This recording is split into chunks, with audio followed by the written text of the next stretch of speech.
Going live, There and we we're go. Cool. live! Welcome to Babetalk, everybody! What up?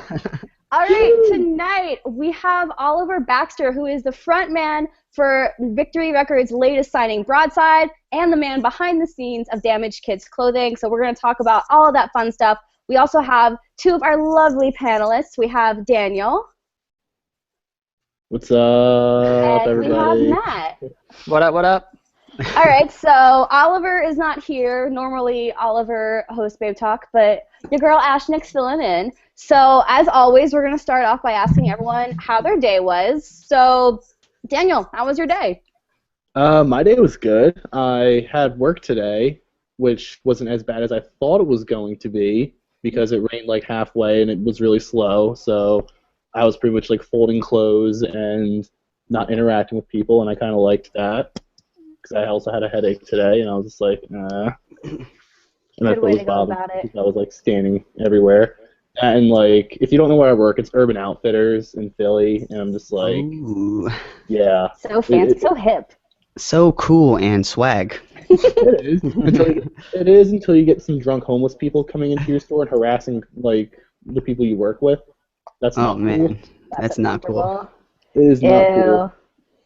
And then Do you see all like the big tank tops that say like hashtag swag YOLO on them and like unicorns?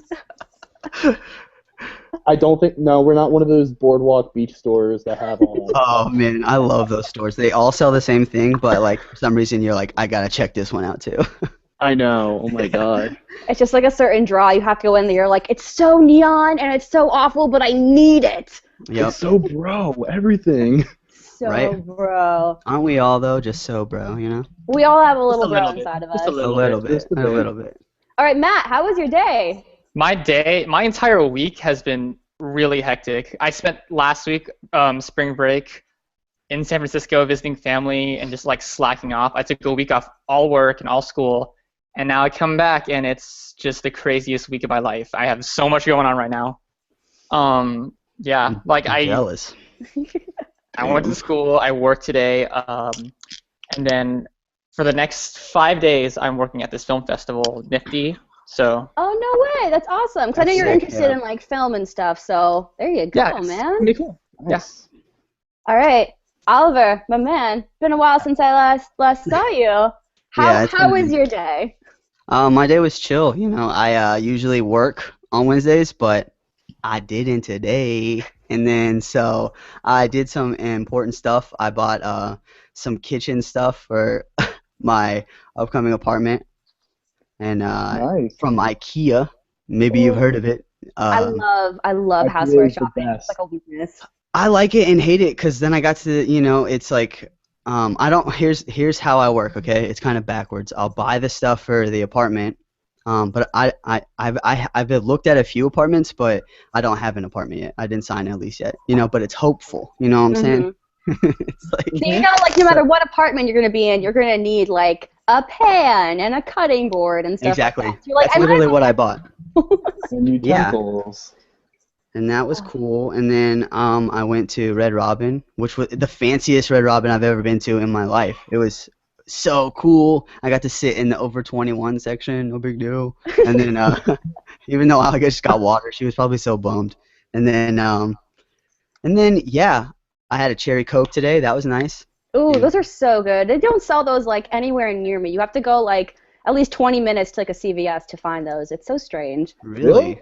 Yeah, I don't Weird. know why it's just cherry Coke. Like we have all these other like every variation of Mountain Dew. Like, and I don't really drink soda that much, but like I love cherry Coke. And my school was a Pepsi campus, so they had wild cherry Pepsi, which is good, but like not the same. You Yeah, know, it's not. It's just Never the same. such like minute details of our lives that are really important. My day was great. If anyone wanted to know, I did. I was literally getting ready to ask you. Thank you. I appreciate it. Hey, you're welcome. I got paid recently, so I went to the mall, and I was like, treat yourself, and I did. So I got some stuff from Lush, and I was like, yes. What'd you get? And What'd you get? I got, I need a new body lotion, so I got the Charity Pot, which is like a body lotion, and they like they tell you they don't make any money off of it, but that's not including taxes. So like the charity gets all the money, but like I don't know. I think there's like a little asterisk in there, but that's okay. I'm still chill with it. So I got new body lotion. So in case anyone was wondering, I smell really good right now, and some like makeup and stuff. What you smell like, girl? What you smell like? I smell like heaven. Okay. Truly Babe Talk. Yes, welcome to Babe Talk after 9 p.m., guys. We get crazy in here because I smell like heaven. Hey, bath bombs? Babe Talk after dark. No, I didn't because here's the thing. I think You're messing up, man. Whoa. I wanted to, but I was like, you know what? Let me see if I really want a bath bomb, and I'll come back. You know, I can't waste all my money just yet. I need to I'm still not sure if I'm going to go to skate and surf and stuff. So I'm trying to ration it out, and I'm going into the city tomorrow because I have a job interview, and I'm like, nice. Yeah, I'm really excited. I'm not going to say where because I don't want to jinx it, but it's really important, and I'm really excited. It's Hot Topic. Sorry, I told him. Yes, I would go. I'll take an hour train ride to go to work in a Hot Topic. Actually, I would like to work in a Hot Topic because I am a scene kid. I am the Hot Topic customer, so I think I'd do really well there. I walked into a Hot Topic today, and I saw relevant bands in our genre on the wall, and I was like, this is fucking cool. I was like, whoa, dude, like this is pretty legit, to the point where I almost made the shaved head lady at Hot Topic get the neck deep shirt off the wall. And then I was like, no, I'm not going to do that. Like, some deserving teenager going through their angsty years needs it more than I. So you keep it in that plastic little square on the wall. And I'll walk away. Like, you walk in Hot Topic, and then, like, on the wall, it's, like, neck deep, and then, like, Drake, Riff Raff, and then, like old bands, like Blink-182, like, it's so weird. And they have, like, Metallica and Slayer next to that. And Blood on the Dance Floor, the hits, you know. I think it's awesome. It's, like, diverse, you know what I mean? Like, it's real cool, yeah, for sure. It's very diverse. That's a good way to describe it. It's super diverse because there's something to terrify every parent on the planet. True. Yeah. All right, so we're going to dive right into our discussion, and then later on we'll get into the interview for Ollie, and let's roll with it. So I want to talk about something that happened this weekend. On Saturday, it was Record Store Day, and every news feed I went on, there was at least, one out of every 20 tweets, Facebook posts, whatever, was of somebody sitting outside a record store being like, I have to get that brand new, I have to get it. And people waited like they camped out, and it was a whole big deal. So did you guys buy anything on record day, or do you have any thoughts about it? Anything along those lines? So Ollie, do you have any thoughts about it? Did you buy anything on Saturday? Yeah, I bought a smoothie on Saturday. Did you buy any record store day stuff on Saturday or this weekend? No, but sorry, I should have clarified. Smoothies are important. True. Yeah, I mean they're the right nutrients in your body to have the energy to stand in line all night. I mean, come on here. No, but no, I didn't buy anything. I did drive by the record stores and look at all the crazy weirdos standing outside. No, I'm kidding. But I there was nothing that really enticed me about it. I'm not the kind of guy that is gonna front. Like, I dig vinyl, I get it as gifts, and any sort of 12-inch or 7-inch I have is like one of my favorite records. So I'm not a collector, but I do have like a lot of my favorite records on vinyl for that specific reason, just to kind of hold them in place with that. But I'm not a big like vinyl guy. But I do value it, and I do understand the the community of it. So, but no, I didn't pick anything up. Sorry, I'm like the same way. I only want like records that are like that I know I want to listen to in its entirety, because obviously you can't really like skip on a player. So it's like a very small collection, but I'm happy with it. So Daniel, did you get anything or anything catch your eye that you wanted on Saturday? Unfortunately, I didn't get anything, but there was this one 7-inch for, it was the Devil Wears Prada released like some 7-inch of like, I can't remember if it was like one track or like these like 2 tracks. And I didn't like have any money for it, and I was just like, that's kind of the one thing I really want besides the brand new record reissue, because Prada is a really cool band, and I've loved them since like I was in high school, so I was just like, I have to get this, but no cash, and I was a very sad person that day. I feel it. The worst thing is the people who get those like really exclusive record store day editions, and then Resell like them. not even 24 hours later, they're on eBay or Amazon for like 10 times the price. Or just buy them to flip them, and it's like, messed up. you are the worst person. Why would you do that? Yeah. There's a special place in hell reserved for people like that. Yeah, not even just for records. It's like in terms of like Clothing. concert tickets, especially Yeah. like, but just like a lot of things. I don't know. It just really bugs me. Yeah, they do. That's big in the in like a lot of streetwear brands. They do that. They'll just kind of, manipulate the system online via like bots or anything, so they can just Mhm. buy it in bulk, and then just the resale value is just so like annoying that it just kind of ruins the whole culture in itself almost.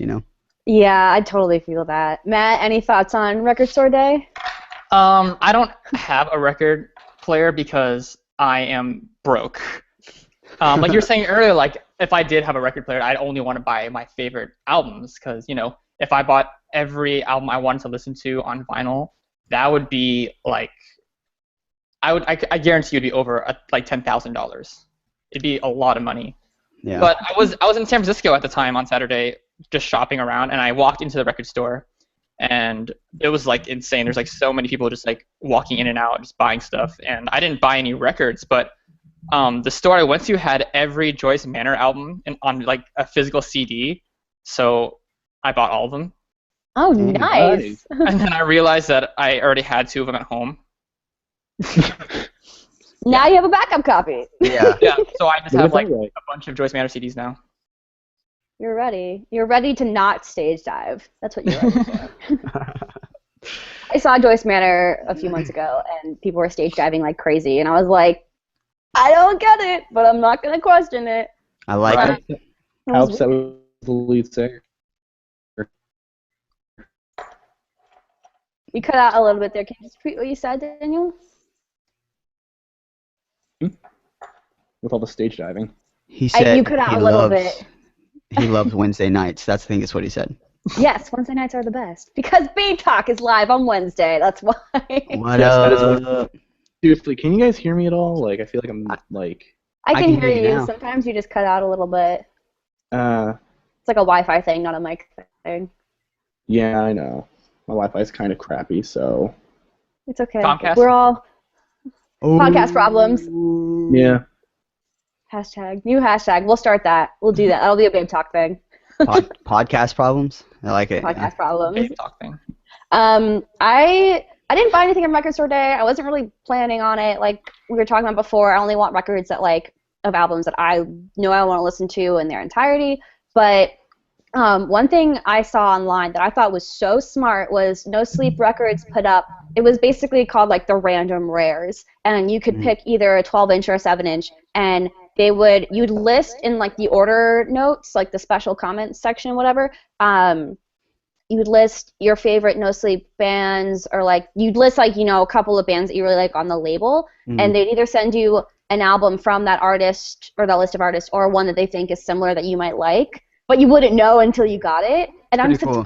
I think that's so enticing because it's like the anticipation. What are you gonna get? That's so exciting. Like Yeah. I'm big on like the mystery packages, like swag bags or whatever that are like a lot of clothing companies do this where you can get like 5 shirts. You put your size, you'll get 5 random shirts, and like you just don't know what it is until you get it. So, like stuff like that, and like scavenger hunts and stuff like that. I think that's really interactive and great. So that almost got $20 out of me, but I was like, can't do it just yet. Haven't been paid yet. Yeah. But I thought that was great. So do you guys all have record players? Do you buy vinyl, or like, because I had a couple of vinyl records before I even had a player. I just kind of wanted it as like a merch item and like a collectible for an album I really liked. What do you guys think about that? Yeah. Yeah. Go ahead, Matt. All right. What was I going to say? My last birthday, my girlfriend bought me a record player, and she bought me the Front Bottoms, Town of the Hawk, and Dad's American Radass, and those are like 2 of my favorite records. And kind of since then, I have been like buying records on and off. But recently, since then, I don't really have like a lot of money to go out and spend like $25 or $30 on a record. So I really only save buying records for like when I go to shows. Like Right. I went to see like Circus Survive and Title Fight back in December, and Title Fight had Shed on vinyl. Shed is probably one of my favorite albums, and I was just like, I have to have this. So I feel like I kind of saved buying records as like my thing for like going to concerts in a sense. So it's like your preferred merch item. Like you'd buy a record over buying a T-shirt. Would you say, or like, I know some people are like really picky about like design. Like I get that, but I think I would rather buy a record over a T-shirt any day. Well, in that sense, that's wild. I'm the opposite, but I do have some of my favorite records on vinyl. Like for instance, one of my favorite records of all time. This may sound crazy, and this is for all the old heads out there. But it's the Bright Eyes Christmas album, and it's just super, super sad. And for my birthday, which I was spent out in Hollywood while we were recording the record, Josh, he picked that up for me from Amoeba. And I opened it on my birthday, and it was this just beautiful 12-inch, just white, 120 just milligram, just pressed, gorgeous record. And I was like, I'm sure some kid out there would be like, this is the shit. But I was like, crying because it was just my favorite record, and I love Christmas, and I love like Conrad Oberst, so I was excited for other reasons. But like I have, The Queen is Dead by the Smiths. I have a lot of Mogwai records. I have Out of Step by Minor Threat, and a lot of local hardcore bands like their 7-inches I'll pick up just because it's cool. But I don't have like I have maybe 15 records total. So. But occasionally I'll spin them. Mine at like 10, and everyone's like, you see people on like the Defend Pop Punk group or like on Dead Format who have like these extensive collections. I'm like, I have like 10 records. I'm okay with that. I'm so content with like what I have. Like I think it's nice to have the ones that are really important to you instead of like I have to get every pressing and I have to get all these different variants and like otherwise I'm not a true hardcore kid or whatever. And you're like, dude, slow your roll, man. Slow your roll. Yeah. Ooh, who got text though? Someone's popular. It wasn't me. Sorry. You're That's good. Cool. Hey, don't apologize for popularity, bro. The thing is, like with like records, it's not just like I'm gonna like listen to this like casually. It's like like every time you listen to a vinyl, I don't want to sound like a justifying like hipster, but it's like an experience. You know what I mean? Right. Because you can't like the fact that you can't skip tracks means that you have to digest the entire album. You know what I mean? Yeah, that's true. You have to like really like when I'm driving, I have like a playlist of songs that I like designate for driving, and I just hit shuffle, and it's like whatever happens. Like I'll start singing really loudly to whatever song comes on next. Like that's why I have that playlist. But when you listen to a vinyl record, like it is the experience. It's everything all in its entirety.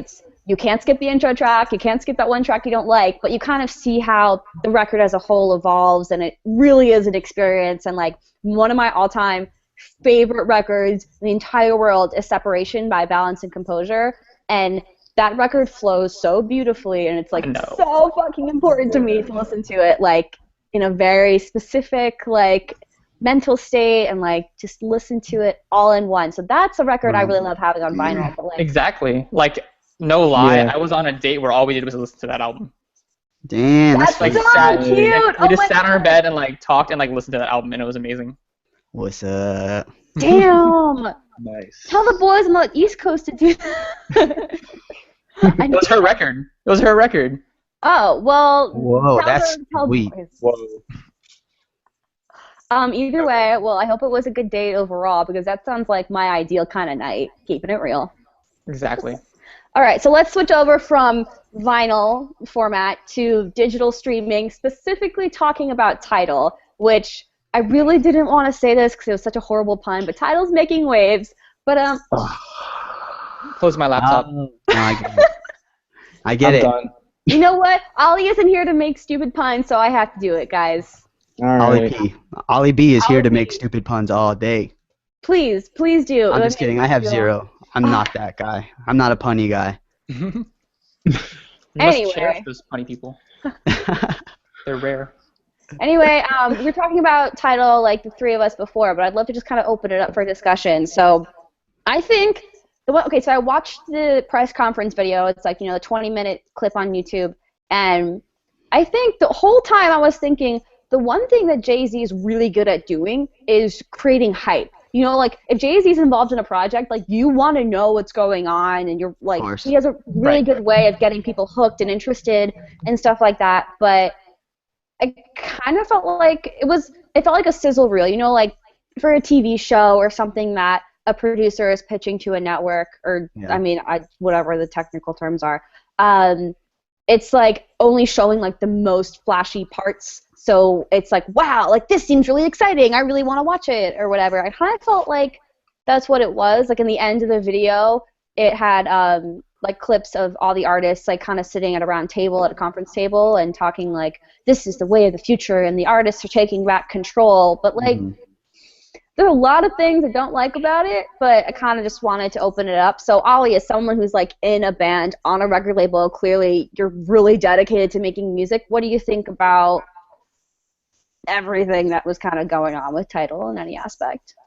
I haven't heard too much about it. It's kind of crazy because we're in this process now where, you know, like Victory will let us know like, hey, you're on Spotify now, or I'll have one of my homies like screenshot him on Spotify on PlayStation 4 whilst playing Grand Theft Auto 5, and he's listening to our single, and it's like, this is fucking weird and awesome. So, you know, I am a Jay-Z shipper, so I mean, my man is classy, you know, like my man's got just class, but at the same aspect of it, you know, as he's always preached, like he is a businessman, so this sort of move makes sense to me. But I was just wondering if you can kind of summarize to me the element of originality or the newness to Tidal, and like what it is, because I haven't dived too deep into it.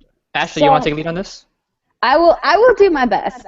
Basically, Jay-Z bought Tidal, which is an existing streaming service based out of Sweden, I believe. Sweden or Switzerland? I'm pretty sure it's Sweden.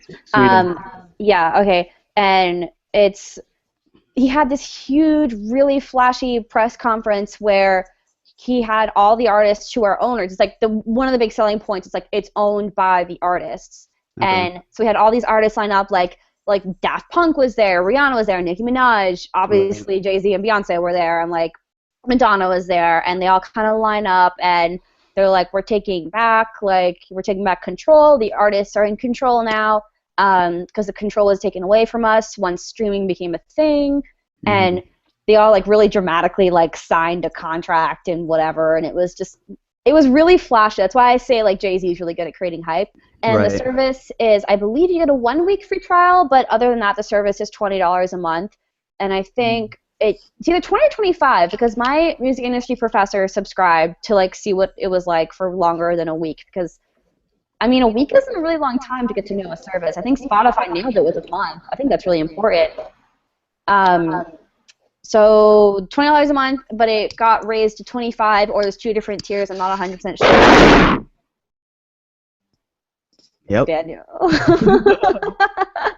Yeah.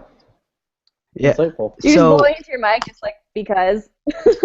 So I guess my question is I guess my main 2 questions are, one, it's a streaming service, yeah, so like Pandora, Spotify. So RDO. So what does that mean? They offer exclusive content. That's like a big thing, like exclusive videos, content, and that it has really like much better sound quality. And that's one thing that kind of was like, okay, there's gonna be a select percentage of people like you, or a music producer, or like someone who's in the studio and like understands the difference between like a low and high quality sound. Like to me, like listening on like, you know, the iPod earbuds or whatever, I'm not gonna notice that, so I'm not gonna pay, you know, the $15 difference, because I'm on the Spotify, like the student discount thing, it's only $5. So I'm not gonna notice that, so that's not, they made it like a really big selling point, like CD quality, like it's really good, and it's how our music is supposed to sound, but like, unless the music's really terrible quality, I feel like most of us wouldn't really notice, like it wouldn't be like that big of a deal. That was one thing that was kind of like grated with me. I was like, I also feel like, you know, just looking at it from being, you know, in the music industry and stepping into the more professional side of the industry, like I I don't speak too firmly on it because again I asked you like the points and whatnot, but what I am curious is to what it means to have your own control of music. Essentially, most of those artists don't write their own music anyways, so it's kind of interesting to me that how are you gonna delegate your own music that someone else wrote for you, which is when you're managed, marketed, produced, and on a separate label. Those are all different people. How is it that you? It's not like me. For instance, I have an R&B project, and I get on this microphone right here, and then I go on my computer and I record really bad sounding things. So I really want to hear this. I'm just telling you right now. Yeah. All right, I got you, girl. After we go offline, I really want to hear that. So can you release like an EP with like an Usher cover? Actually, oh my God. I have an Usher cover. I can. I have an Akon cover, which is more important, or just as I should say. You know, if Akon's watching also right do now. Frank Ocean. I will buy that EP. I will buy that EP. All right, $175. I got you. No, I'm just I'd rather spend on that than Tidal, honestly. Oh, I value you for saying that. But yeah, so then I would have direct control over the marketing and push of that. Like that would be like, hey, I'm signing this fucking contract, whatever that means, and you can do whatever you want with my music. It just sounds like another business aspect of another. You know how MySpace tried to come back, and then they had all these like crazy celebrities dancing, and they're like, yeah, MySpace is the shit again, and we're like, bro, it was the shit a long time ago. You don't decide when MySpace is the shit again, because the kids have all moved on. And it sounds like that. Like it's cool if that was a thing, but because of these, like not every artist is as big as Beyonce or as big as Jay-Z, where they can be like, anything I put out, like, you know, I can vomit on a microphone and kids will buy it and try to, you know, market it because it's Jay-Z. It's not fair to say like all these artists are giving you direct content because I mean, not everybody's on a label or, you know, this huge thing where as soon as it comes out, it has 19 million views and you can get a Beats pill that matches the headphones that, you know, have lyrics by Nicki Minaj on it. Like, so it seems odd to me, but I'm definitely intrigued and I like to look into it just because I want to see Jay-Z's face. So I think it's just a marketing thing. Like, the kind of person who would like probably use Tidal is the same person who could afford to use like an Apple Watch. You know, people are like, oh, it's stupid, but if you have the money to blow and you like the content, then why not? You know what I mean? Like, yeah, for sure. It's kind of a niche market. It's just like it's like the same people who will buy clothing from Kanye, like even though it's really expensive and they can afford it, so why not? You know what I mean? Mm-hmm. Luxury. I think name brand. I think also, if I can just get philosophical real quick on it, you know, that industry is incredibly terrifying in the sense of when they sign a contract, a large sum of money is then pushed to them. You know what I'm saying? To recreate an image, to then get the peasants or whatever they feel about, you know, the working class people like us to buy that product. And so it sucks because, you know, we want so badly to believe that these materialistic items, which are niched into our brains, make us feel more like the artist or more complete or more important. And and like I said, I referenced the Beats pill because it's just so funny to me that they were like, yeah, it's pink now, Nicki Minaj, you know. And I think Nicki's really cool. Like I like her values, but so it's nothing against the artist or the person. It's just more or less about the fact that you know, that industry is very like, here it is, like take it from my hands. Or you want to be like Jay-Z? Maybe you should drink this vodka, or maybe you should be on his service because it's Jay-Z, as opposed to like Spotify or any of these things that don't have a cool celebrity on the face of. So yeah, I agree. It is like a marketing scheme, but it's also like kind of cruel if you look at it from that perspective, because it's like, you know, it's like we're lemmings, just like, all right, well, let's just climb the ladder and pay for our music now. Fuck it. I mean, not that you shouldn't pay for music, but I meant our music streaming service, you know. They were someone like added up the each celebrity who was standing on there. Someone added up the net worth, and it was like some obscene number, like millions and millions of dollars. And it's like, we make this much money, so you should feel bad for us and pay more for our music by paying $20, $25 a month. Right? Yeah. Fuck paying for it. You're a billionaire. You host as a billionaire. Like you should give me money. It could have been really much more effective if it wasn't like the Rihannas and the Madonnas and the Nicki Of Minaj's course, and the Daft yeah. Punks, you know, like if it was like Yeah. like a lower level artist, I think that would have made much more sense. Like this person who is like, I'm not saying that they don't put as much into their music as the rest, but you're course. right. Like there's like 14 songwriters and there's publicists and they have to be like a certain image, and it's just, I don't know, a lot of things about it right off the bat just rubbed me the wrong way, and then it was like Right. $20 and I was like, No.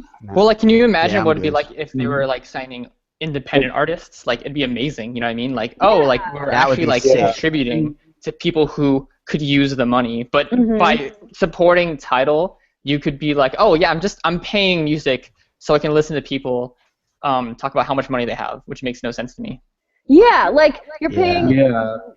I don't know. It just You're pretty much putting money into like millionaires' pockets, and Yeah. it's unnecessary. fun. And besides, I feel like Tidal it's an interesting service. It really is, but it's going about it the wrong way. Why would this is really like a service for like people who can actually like afford it. Like me personally, I'm not going to go out and get like a $20 membership. I just think that's absolutely outrageous when Spotify can offer me all the music I want to listen to for like what, $5? Mhm. Yeah. It's crazy because think about it.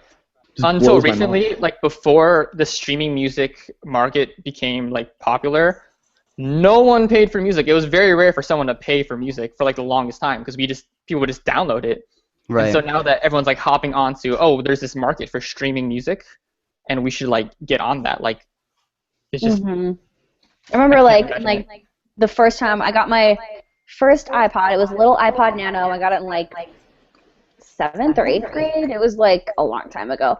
And the options were, I think I got an iTunes gift card with it. So I got, like one of the very first songs I had on it was I Write Sins Not Tragedies by Panic at the Disco. And I thought I was like, my friend told me about them. She's like, oh, you'd really like this band. They're called Panic at the Disco. And I'm like, that's so weird. They have an exclamation point in the middle of their name. But all right, I'll roll with it. So I felt really like hip and with it. But I could fit like 200 songs on it, but you'd have to get them all through iTunes. Or I would my friends and I would swap mix CDs, and that was like a thing. And then someone told me about LimeWire, and like I used a service called Acquisition, which is like basically the same thing.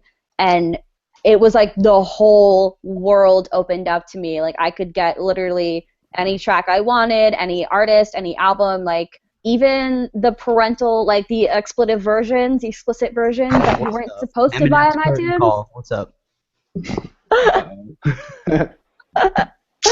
I felt like I was like, wow, this is great. And to me, having Spotify Premium, especially because I can sync it offline, that's like basically everything I wanted as a 7th grader, using Acquisition and LimeWire and hoping like I wouldn't completely crash my computer.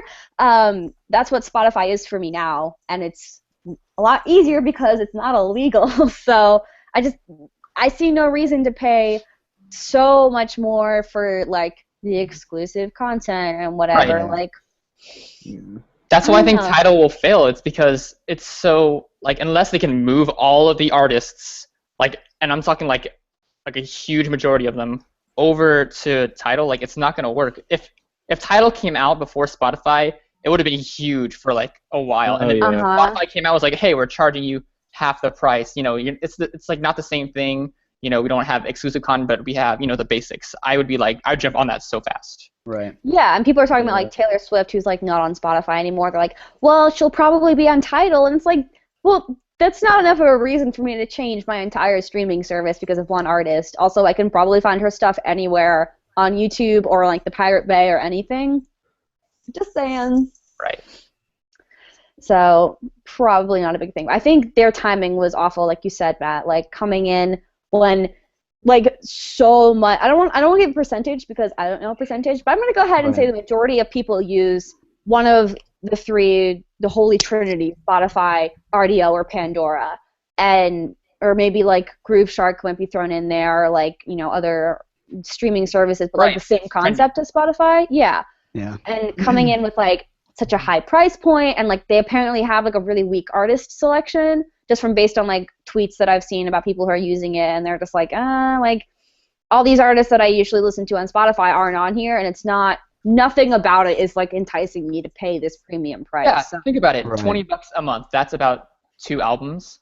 And think about the artists on that label. Okay, so there's like Jay-Z, Beyonce, Kanye West. Like it's a decent group of artists, but how often do they release content? True. It just feels snobby. It feels like elitist and snobby to me. Like I wouldn't feel good purchasing that service. Yeah. Yeah. Like weird. Okay, anyone watching Babetalk, I would like you, if you are using Tidal, cancel your subscription and then use that money to feed a child in Africa.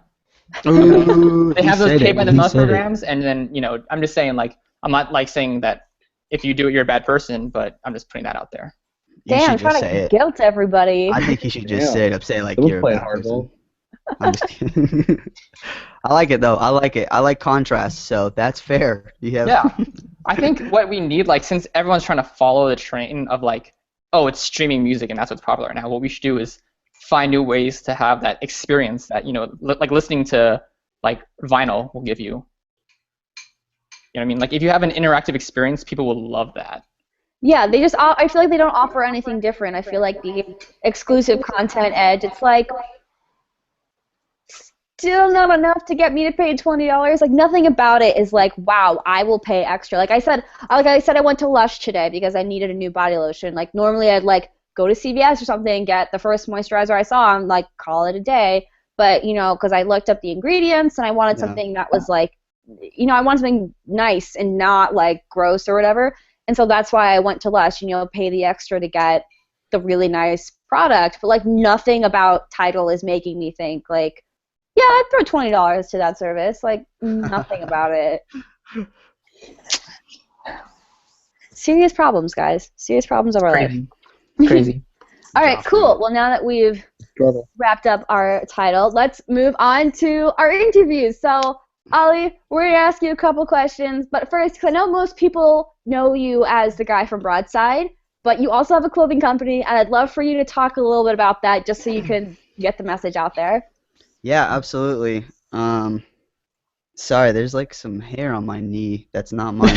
Alright, but yeah. So, what was I gonna say? Oh yeah. So I started a brand. It's a brand of T-shirts, and it's called Damage Kids.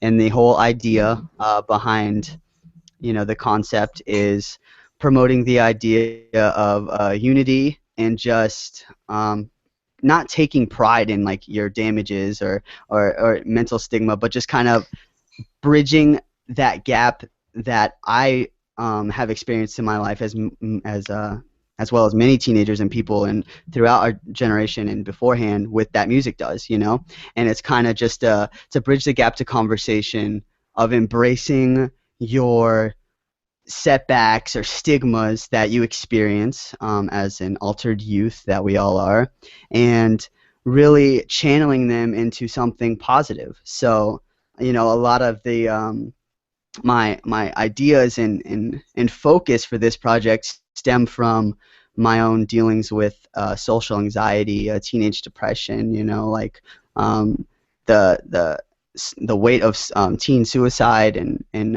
all these things that I kind of dived into being a teenager, now being a 26-year-old adult. It's experience that makes a person an adult and not age, So when I say 26, I just mean 26 years of being a sad person. But so basically it's just to shine light and just kind of give pride to the idea of fucking channeling everything that makes you so upset and just feeling so weighed down by society or whatever it is that you're dealing with. It's my own way of staying focused and putting something positive back into the world. And so a few things that I would like to clear up about it, every now and then I'll get a message just like, well, how is this going to fix, depression or anxiety? And I value your question and I value you for keeping me on my toes. But at the same time, I'd like to make it clear that I never said that I'm going to fix any troubled youth or anything like that. This isn't a profit scheme.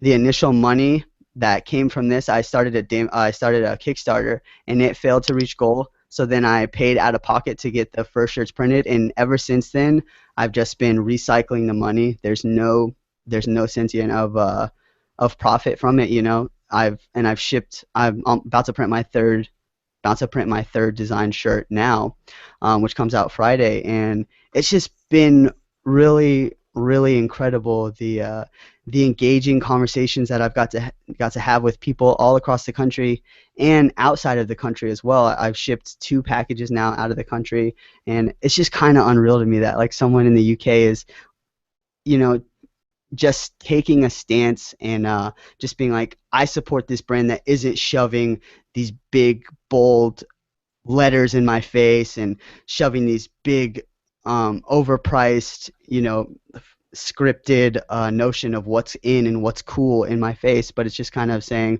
I agree with what this person's creating in the world, and I want to wear that on my back. For instance, you know, me as a person, it's like, I'm at my very best when always, because I was raised to be a nice person. Like I'm just raised to listen and just, you know, be a nice guy and shake your hand and look you in the eyes when I speak. But I do suffer from social anxiety in the sense of I don't know how to engage in conversations without some other outcome, like whether it's a band or something like that. Like I don't know how to just say hello to someone without feeling like they fucking hate my guts off the jump. So that being said, like there's this like really tattooed bodybuilder that bought one of the shirts, and I just like, wow, I wouldn't walk into a gym and be like, hey, you look like, you know, you probably dealt with some shit as a kid and like we should talk about my brand and you should buy a shirt. But the fact that he's out there, he's the type of guy you would get out of the way for, you know what I'm saying? You would be like, oh, excuse me, sir. But so without going too specific, but I think it's really cool that he's like, I value what you're doing, to the point where there's a 14-year-old girl who felt compelled to tell me the stuff that she's dealing with throughout her, you know, youth. And though I'm not a therapist, it gives me some sort of comfort in knowing that I'm using this power or this, you know, whatever it is, being signed and being in a band and being the front man of a band. I'm using it to really just enlighten the idea of, you know, the world is so cruel and you don't stand alone. You know what I'm saying? Like, I'm not saying you can do it, I can do it, like, but you can do it, and you need to do it. You need to be a beacon of hope for anyone that doesn't have these issues, or for the people around you if they don't show. And so this project isn't to heal any wounds, but it is to let people know and be the voice for the voiceless, or for someone that doesn't really want to or doesn't know how to channel these feelings. I want to be the person that inspires. If I make a shirt and I inspire someone out there to then, I don't know, make a movie, or I don't know, save the world or run for president. I mean, I'm shooting high, but you get what I'm saying. Like, it's the pay it forward notion. Inspiration inspires inspiration. Some of my favorite, you know, poets and artists, they'll never know my name. They'll never see my face.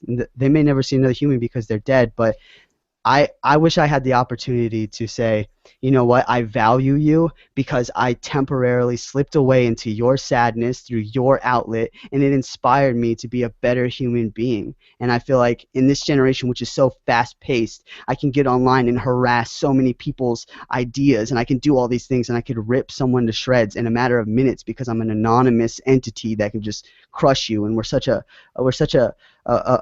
species now of digitally uploaded bullies. It's beautiful to me that I'm allowing myself to say, like, you know what, if you want to go eat French fries with me and just talk about nothing but Harry Potter, I want you to know, like, hey, we can do that, you know, because I dealt with that shit. I'm not saying I'm a therapist. I'm not saying I'm going to heal you, but I am saying that you are valued. And hearing those words from these artists, these musicians, these books, these podcasts inspired me to start this brand. And I really just want to shine the light, and I want to pass the torch in the future, and to anyone I possibly can. You know, there's plenty to go around. So sorry, I talked a lot about that. I'm just. That was beautiful. I've got goosebumps. I've got goosebumps. Thank you. It's really noble. that's really awesome to me though, because like I know like right now there's this sudden like movement of glorification of like like mental health issues, stuff like that. And so what I like your brand because it's not glorification, but it's rather glorification of like recovery and like not just being in like that bad spot, but getting out of that bad spot. Exactly. It's more or less it is the idea of progress, and I feel like if you're progressing in life by not being a total piece of shit, excuse me, if you're not doing terrible things like stealing money from your grandma's purse to buy cigarettes, like the stealing part, if you smoke cigarettes, whatever, but the stealing part from your grandma is not okay. Then you're doing it wrong. But if you are simply smiling at the cashier and saying, hey, thanks for the coffee, or doing any sort of progression for humanity, I hope to shake your hand one day. And that's just what this is about, is like, I dealt with a lot of weight, and I don't want to be like, woe is me, but I do want to say, like, dude, these sunken eyes don't come from just, living the sunshine life. Like, I feel you, and I've been there, and I just want to inspire to create. Inspire to create is exactly what I want to do with the band, with this brand, and anything that I say. I just want to inspire to fucking take the power back in your hands, I'm sorry, I love that sentence. No, you're like fierily? Wow, that's not a word anymore. It works. It works Fiery. now. I was gonna say you have a fiery passion for this. Like, it's really easy to tell, just like the way you speak, and you're just like really intense about it. So that's really cool, because I know everyone knows a friend who like started a clothing company, and it was just like, oh, just like because like whatever, buy my shirts, I don't care, whatever. But like the fact that you're pouring this same passion into Broadside as you are into Damaged Kids, and like kind of like the same message, and like you're trying so hard to spread it through multiple different channels, is like a sign that you're like in it to win it. Like, super fiery passion about it, and like it's nice to hear. We got one really good audio bite from every episode, like one really like standout nugget of like wisdom or something, and that whole speech you just gave was ours for this episode.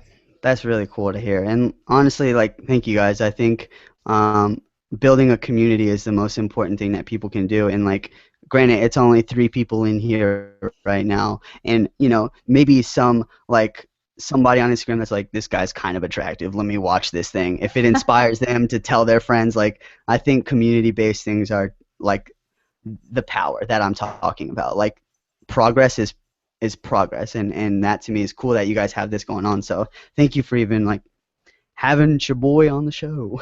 Thanks for coming on. Well, that was the whole reason that like because you asked me about Damaged Kids. You emailed me about it a few months ago, and I was like, you should come on our podcast and talk about it. So the feeling is mutual, my friend. Cool. Thank you. All right, rad. Well, first of all, before we jump into the panelist questions, we got one question lined up here, and it's from Allie Henderson, and she says, Oliver! ! Are you classically trained? Because you can sing just about anything from Broadside to your R&B stuff. You're quite versatile. I wish that I could say that I was trained. That if here, I'm gonna give you a little insight on my life. When my mom, she used to get so bummed and like pissed, when your mom's mad and you can tell, and you're like, shit, I better not say anything. Okay, my love and passion for singing stemmed from whenever I knew it was okay to talk to my mother again, she would sing, and she has a very nice tone. She has a natural gift, and I would be like, okay, she's singing, some like, I don't know, Kid Rock or something. So she'd be singing, and I'd be like, Mama, I love you. I'm sorry, I peed in the bathtub. I don't know. So something like that. Like, so I think that's where it stemmed from, was just the comfort in singing. And I'm not trained, and I would love to know more terms. I learned a lot recording this last record, recording on a professional stance, more than I could honestly. I'm just super grateful for that whole experience, because it taught me a lot about the technique and skill. But over the time, I developed my own natural healing methods and healing the longevity of my voice and all that stuff like that. But I've never had a singing class or anything outside of imitating sounds, and that comes with doing impressions as well. It's just listening and being like, oh, let me try that. And I heard Johnny Craig, Chris Carrabba, and I was like, these guys have sounds, and I want to try to jock all of them. I heard Usher and Akon, and you add that in the mix, and I was like, yes. That's awesome. So There you yeah. go. That's where the versatility comes from. Yeah. All right, so we'll ask questions. We'll go Daniel, and then Matt, and then myself, and then just round back through. So Daniel, go ahead. Okay, so Oliver, who would you cite as like some of your influences when it comes to either like your R&B stuff or Broadside in general? Yeah. Well, you know, a lot of us grew up in the drive-through era, so a lot of our pull comes from that sound and stuff like that. But me personally, my influences were and still are Bright Eyes. I mentioned earlier. The dude is like not that good at guitar at all. Like, but he is such a powerful inspiration with his metaphors and words. And I know everybody has this band, you know, like that. They're like, you just don't get it. Like for me personally, I'm like, I don't get 21 Pilots, but I know people would stab me in the face for saying that. But they get it, you know, because they're just artistically, beautifully talented guys. And so for me, Conor Oberst was this guy that was like projected these poems in his sadness and his drunken rage, and I just thought it was really incredible that he could make me feel his pain through these ideas that you really kind of had to dive into and tear apart. So Bright Eyes was a big inspiration for me. I love the energy of Taking Back Sunday. Tell All Your Friends is one of my favorite records of all time. Like I remember record ever. Yeah, dude, when I saw Adam. Here's my theory, and I've said it before. I'm gonna say it again because I'm hoping one of those guys will hear it. I wanted to perform like Adam Lazzara, and I wanted to look like Chris Carrabba of Dashboard, and so I'm jocking both of their styles. You know what I'm saying? But I just think, I mean, between Dashboard and From Autumn to Ashes and My Chemical Romance and all these bands that kind of influenced all of my, young rage and You Don't Understand Mom, slamming the door, like Turning Up Finch, What It Is to Burn, like those are where I Oh my god, that album. Dude, it was the best album. Shut Up Mom album ever.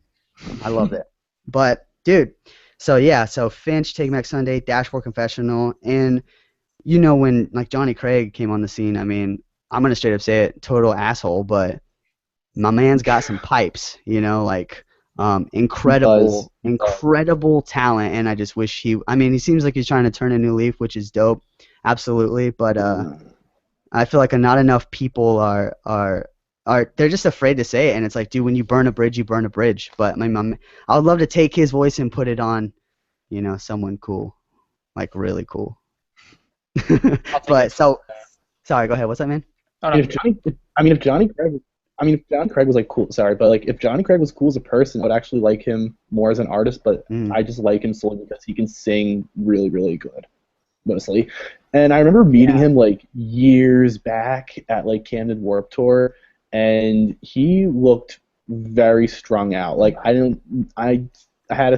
was just thinking to myself, he probably has no idea where he is right now. That guy is very rarely sober. Like I had a similar, I didn't meet him, but like I was volunteering at Warped a few years ago, and so I was in before the doors opened, and people are just kind of walking around, artists, managers, everyone's walking around, just getting their shit together. Johnny Craig is like walking by. It's like not even 11 in the morning, like maybe 10:30. This guy's like walking like he's drunk as shit, and just like swaggering around. And there's some girl is like behind him, like someone who's like with him, like making sure he like doesn't fall over. And I'm like, it would suck to be Johnny Craig's babysitter. Like I do not want that job. Dude, that's just embarrassing. Unprofessional as well. It was a mess. And I remember reading this one interview from Johnny Craig, and he would say like even before he like went on, he would mix like Monster and tequila. I'm just like, that's a lovely combination right there. What an odd thing. I don't know what tequila tastes like. I know what it smells like, but I can't imagine. It smells like regret, and it awesome. tastes even worse. Don't even bother. There's a lot of old Southern grandpas out there like, you don't understand. Pa-ting! But not sorry about it. All right, Matt, do you have any questions? Yeah. So you did a video of alternative press a few days ago, Yeah. talking about your songs and going through the track list and talking about the meanings behind the songs. And so what I really like about Broadside is that a lot of like up and coming pop punk bands, like all they write about is like one thing, and that's like girls and breakups, stuff like Right. that. And like I really like I saw that video and I was like, oh, this is really cool because like listening to those songs like with that context gives it like so much more depth because Right. you write songs that are like, you know, have these meanings. They have like these topics that not many people want to like dive into. And so what I was gonna ask you is like, do you see yourself like following that pattern of continuing to write more music based on like your philosophical ideas or? Yeah, I think, I'd like to say thank you for watching the track by track, first of all. And that's the reason why I did that. I want to make it very clear that this is the most important thing that I may ever do with my entire life. And the fact that a label wanted to give me a professional microphone and allow me to talk to thousands of more people than I would ever have the opportunity to doing a DIY. It's not a soapbox, it's just an opportunity, So, sorry, am I still going on?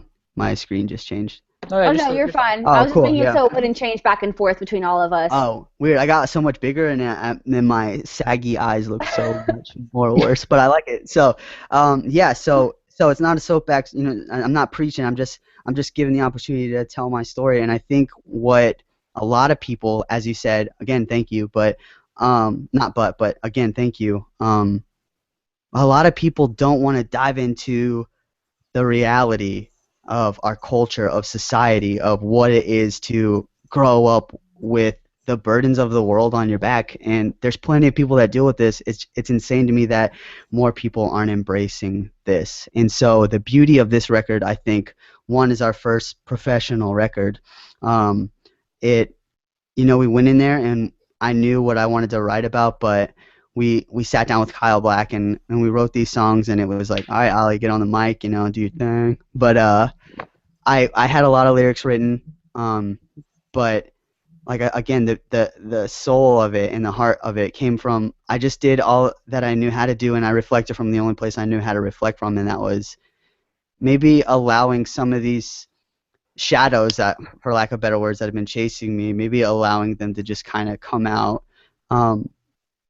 It would be a good opportunity for me to just be honest, and I feel like I wanted people to listen to this record and not be excited about the fact that I'm honest, but be excited about the fact that they're experiencing something. I really value that moment in a movie. Even like Disney movies do this to me, where you'll be watching it and it just hurts, and you're like, you know why it hurts? Because it reminds you that you're a fucking human being. And I think, and I hope that these 11 songs that are coming out on this record, they ignite a flame to either create and inspire, like I said before, or they really allow people to reflect on their own personal struggles that, if you don't cut the rope, it's going to keep weighing you down. And I think that's what I did personally for this record. I cover a lot of topics, and all of them are genuine and true and from the heart. There's no glitz glamour about it. But also in that sense, I wanted to write it in the feeling of being hopeful, not like, yeah, we can do this, we're going to make it better, but like, you know what? If life gives you the opportunity, which it does every single day that you wake up, you should absolutely take advantage of it. Whatever it is that you're doing, if you're not content with who you are at night, you need to make a change for the positive. Like, you need to inspire, you need to talk to someone, or you need to motivate the people in your life. And it's okay to cut out the bad people in your life.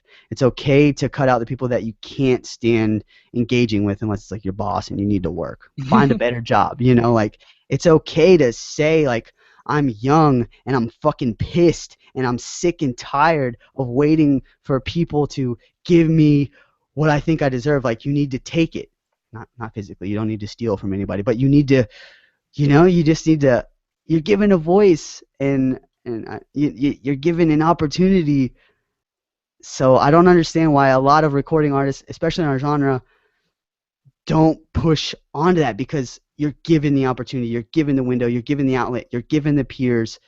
Come on, like, use it and not take advantage, but use it until you're ready to not use it, and then stop doing it and stop fucking writing the same song over and over again.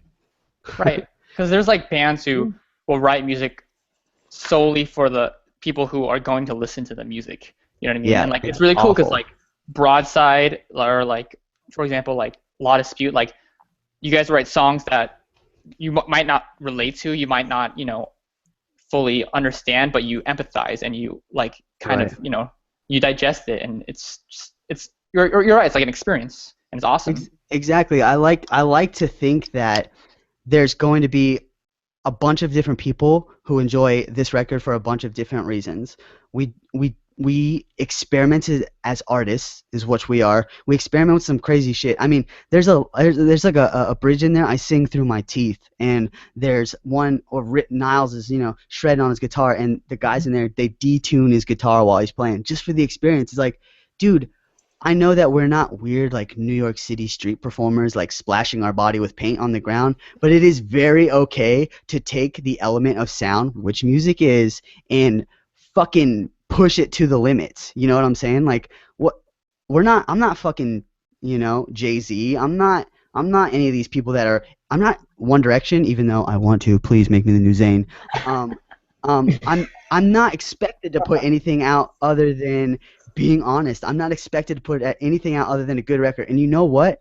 People want to see me fail. I don't know if it's because of like whatever it is, but most of my life people wanted to see me fail. And the beauty of this shit is I don't feel like a failure. And I don't feel like this record is a failure. And I feel like people are going to dig it. And I feel like people are going to like it. And you know why? Because it's honest. And I have faith in myself. And I have faith in my friends who are in the band and in real life. But I have faith in Broadside, And so fuck anything that you read on the internet or who you think such and such about label history, about whatever it is. It's like, have faith in Broadside. Have faith in me. And have faith in the things that you like. Because then why are you wasting your time on things that you don't like? Again, cut the rope. You should write a book. I'm sorry, I'm super preachy. You should write a book. No, it's amazing. It's not preachy. Amazing. It's not preachy because you're not being like, you're like, it's like motivational. It's not preachy because it's not like what you're doing is wrong and this is horrible and I only know the right way. You all have to follow me. That was like, yeah, that's stupid. This is like very community oriented. Oh God, just keep talking, Ollie. Just talk more, please. Yeah, man. It's I don't know. It's super rad. And to just summarize basically all of that, all the people who are like, dude, shut up, Oliver. Stop reading books. All right.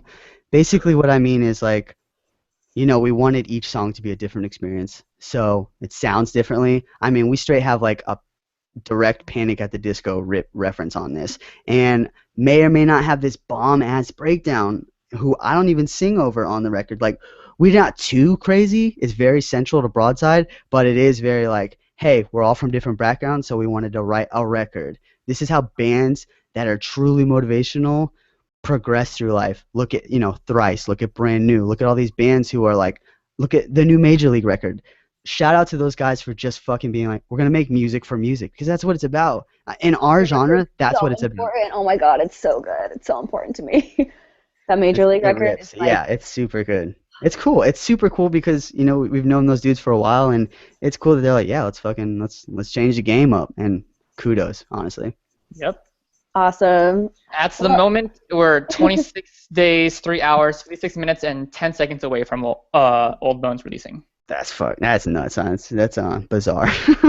So I think that must be so surreal being like, it's happening. Like the countdown and stuff is like. Forget, because I've listened to this record a lot. I wrote the damn thing, and I'm like, oh yeah, what do people think about the record? Oh wait, they haven't heard shit. All right. Well, my question is, I ask this to anyone we bring on as a guest to Babetalk who's in a band, because I'm someone who has never been in a band beyond like 7th grade chorus, which was a requirement. I've never like performed of my own free will or anything like that. I'm not a musician. Can't read music. Trying to teach myself ukulele. It's really hard. It's coming along though. But what's one thing that you, as a band member, wish that people like me knew? Like, what's something that I might not know because I've never been in a band, Right. or especially a band who's on a major label, a band who's toured pretty extensively, a band who's got like a really their label debut LP coming out really soon. Like, what's one thing people might not know that you want them to know? Okay, I'm going to speak from two different perspectives here. One, I'm going to be the voice for my band, and two, I'm going to be the voice as a vocalist who puts a lot of compassion into writing lyrics or Clearly. anything in life. Yeah, so one, from the band perspective, I'm directly speaking to any of you fucking cyberbullies out there. We were in Hollywood for a month and a half to give you 30 some minutes. I don't know. Yeah, fucking 30 some minutes of a record. Okay, so we were in there every day. A lot of us wanted to beat each other up. Like, I was listening to all my favorite records. I was listening to the new Paramore record and pulling all these things to try to get influence, racking our brains. We had to travel. We had to be away from our families. We had to do all these things, which we value and love. I wouldn't change it for anything. But it takes you 30 minutes to pick apart, and I just wish you would take another 30 minutes to really engage. And if you don't feel it, that's very okay. I want to grow.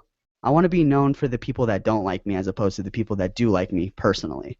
So that being said, it takes a long time and a lot of heart and a lot of pressure and a lot of eating really bad food, especially as a vegan touring, like, to just put something out that you love. But if you love it, then do it and chase it forever, because it could be gone tomorrow. So I'd like to say that from the band's perspective. And two, from a vocalist and speaking for myself, I like to make it clear that,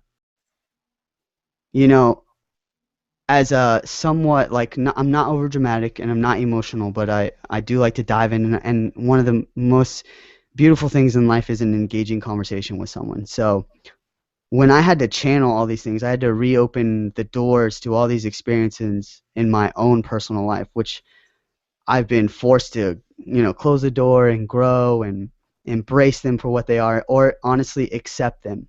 And there's some topics that I talk on this record that are very serious to me. And it's fine if you listen to it and you're like, this shit sucks. That is very okay with me. But it takes a lot for you to honestly embrace them. And I'm not saying as a vocalist, I'm saying as a person. Any sort of, I've gone through this and I had to embrace it. It's tough. It's unreal. And you're like, I can't do this.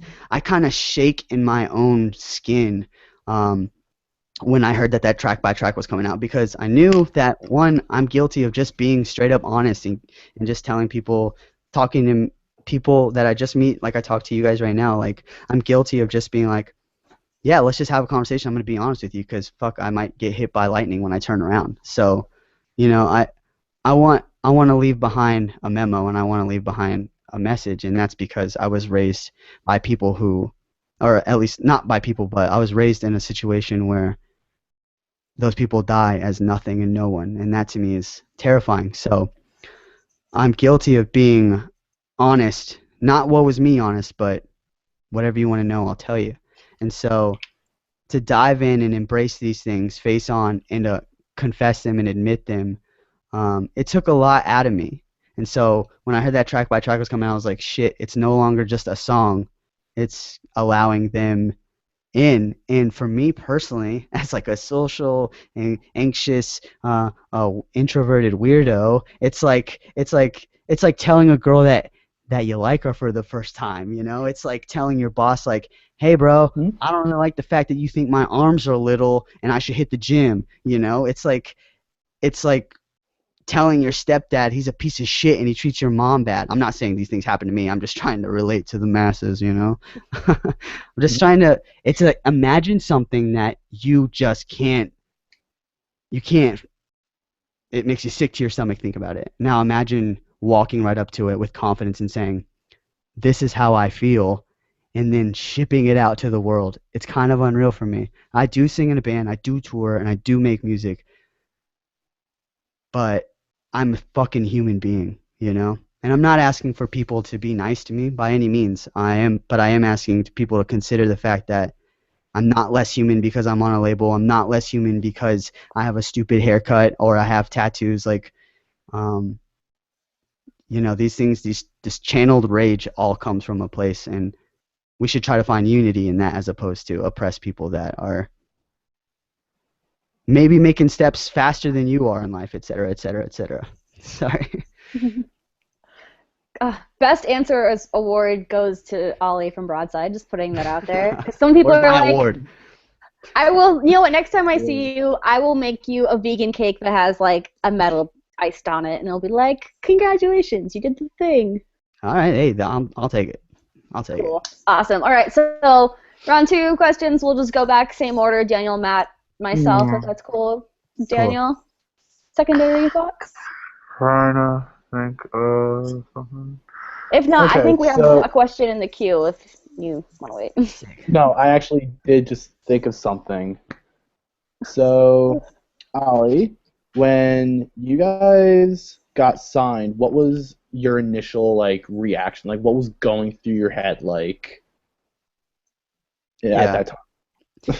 If I can give I promise I won't give all my answers super long. But if I could go back a little bit, I'd like to tell a story because it's really fucking cool. So our drummer moved to San Francisco, and at a time when we were like, all right, we're gonna take a little bit of break from music, and so he did that. And at the time, my friends in this band called July from Canada, they needed a vocalist because they were touring with Major League, Hit the Lights, Brigades. They were doing this awesome East Coast run, and they didn't have a vocalist because he had other priorities. He wanted to, I don't know. But I was like, all right, yeah, I'll fill in for you guys and help you guys out because that's a fucking awesome opportunity. Hit the Lights, Skip School Starts By tour. That's awesome. And so, so I did that, and on the last day, I was super high with emotions. Like, there were people taking pictures with me, and there were people with Broadside shirts, and it almost brought me to tears, being like having to confess to these people, like, hey, my band is kind of on the outs, and yada yada. I was in crazy mode. I was like, I'm gonna move to Canada and start a pop band, and we're gonna get famous. Like, I was in the zone, And then on the way home, we got a group email from Victory saying, yeah, we saw Storyteller, and we want you guys to come to Chicago and do a showcase. And I was so hungry for that. Just, guys, we can keep doing this, I don't know how, because we're broke as fuck, but we can do it. So I called the guys individually because I had a 16-hour drive home. I borrowed the van, and I picked them up in New York, and we drove around. But anyways, I was driving home, and I called each one of them individually, just like, guys, they were taking pictures with me, like, what the fuck, I'm like all-time low, like, but I was, just as a vocalist, just like, they wanted to talk to me about stuff, and I thought that was really cool. So there's that, and then we got back to Richmond, and Andrew, out of his own pocket, paid to fly from San Fran, and we took the day, and we drove to Chicago. We played the showcase. We thought we sucked. We came home. We didn't think we sucked. We were just like, did we suck? I don't know. And then, we got the email back, and it was Tony, like the owner of Victory. And my man was like, hey, get a lawyer because we really liked you guys, and let's talk about some contract stuff. And, dude, it gives me queasy because it's like I felt like hollow and really empty, and I thought like, shit, like I'm going to have to admit that I need to be an adult right now, and I was thinking like I'm gonna have to get a better job than the pizza job I have, or like all these things. I have to confess to my little brother and sister like, hey, I couldn't make it as a musician, and you guys should give up on anything that you have in life. But it was just a beautiful moment because it was like the work isn't over, and I want to make that clear, but someone's like, hey, now everything you do is going to be working towards the bigger picture. And so it's all we want as musicians, as underground musicians. When you meet somebody that really loves your music, you're like, this is incredible. But when a label gets behind you, especially like I was raised by, like Take Back Sunday and Thursday, all these awesome bands, when they're like, yeah, we want to work with you, and we like Broadside, it's like, it's unreal, man, because it's just unreal. It was like, I wanted to drink 30 Coca-Colas is what it felt like. But yeah, that's what it felt like. I was like, I can stay up all night and fucking play Minecraft, and yes, like I was stoked, man. I was so excited because Oh I my was God, like, that's it's just that, amazing. like, it's like, yeah, like I got a gold star, and you idiots thought that I sucked, and I didn't even cheat on the test. That's what it felt like. Matt, before I get to your question, we have a user submitted question that's like pretty similar. First of all, it's similar to what I was gonna ask. Because I was gonna ask about like the process of getting connected with Victory and stuff, which you completely just answered perfectly. So thanks for that. The question is, we all know the point of making music is to get famous, but rather to get views and points across, which you're clearly passionate about. With being signed to Victory, how will this new platform better Broadside? Which I think you kind of already touched upon. But do you see advantages to being on a label, or like what point were you guys like, we want to be on a label? Was it like unanimous decision to go onto a label as big as Victory? Do you want to start smaller, or just and how do you think being on a label is gonna better your chances at getting your message out? Yeah, no, I actually have a pretty good answer for that. I think we first of all, if you blink, there's going to be 1 million tweets that happen right in front of you. There's 17 videos uploaded on worldstar.com right now when you blink. And all these crazy things. Like, life is so fast. We're such a digital era that you're just overlooked. And it sucks because we've played shows with some incredible bands that have the passion, the heart, and the drive, and they don't get that opportunity, or they haven't got it yet, and they need to be heard. Like, I've met so many bands that I'm like, your band is so much better than my band. I'm going to quit my band so I can spend the rest of my days holding signs at your shows saying this is the best band ever. That's how I feel. But that being said, being on a label now, it just helps so much with the push. Like, you know, it's a team. It's like a team that's like, hey, we're gonna make this Instagram post for you. Make sure you're up at 8:30 so we can do this. Like, it's awesome because it's like a bunch of people that are like Team Broadside when, you know, everything is so fast, everything's so fast-paced, and there's 1,017 times 80 musicians out there trying to have their messages heard. And not to discredit any of them, it's not a race. It's just we worked really hard. We had a lot of passion. I guess it shined through, and we got an opportunity, and we decided to take it. And so with Victory Records, they've been super solid and super passionate and are just stoked on us, and we're stoked on them. And you know, they shot the video and it was super rad, and they liked the record, and like I said, we're older dudes. Like, I'm not like these young pop punk cats out here. Like, I'm 26 years old, and so it wasn't like a this is our only shot feeling, but it was like, you know what, they wanted to give us an opportunity, and we took it. We took that opportunity because we feel like we're only good at music. We spent so long making music. Well, I'm not going to go to college now. Like, I'm not going to become a professional ice cream maker now or anything like that. I don't know if those are professionals, but if you make ice cream, you're the man. I know, I'm not saying that you're not important, but yeah, so the label's gonna, what am I saying? I just keep thinking ice cream is such a strange choice because you're vegan, and ice cream is like milk and eggs. Like, that's all it is. True. They make like a replicated version that's way more expensive, but I don't really fuck with it unless I'm having a good day. You know what I'm saying? But yeah, so did I answer that question? I don't know. I get lost in my own thoughts. Yeah, I think you did. I think you hit it. Okay, cool. Matt, if you have anything else to add, question-wise? Yeah. So let's fast forward 26 days, 3 hours, 41 minutes, and 3 seconds from now. Okay. Okay. Album's out. What are the next steps? What's your plans for the next big project? So we're currently looking into management, you know, and that's what we're looking on personally as a band. And we are, of course, touring. I say this, I've said it before, and I think any sort of interview or time I get to talk to people about Broadside, which is so cool, but I think I want to make it clear, and I'd get it tattooed on my forehead if I could afford it, but we are our very best in front of people. So touring is just something natural that's going to come, and touring all the time and hanging out and being the last old guys at the venue until they kick us out and tell us like, hey, you take your shitty band and you leave. But like, so we're in the midst of booking a tour right now.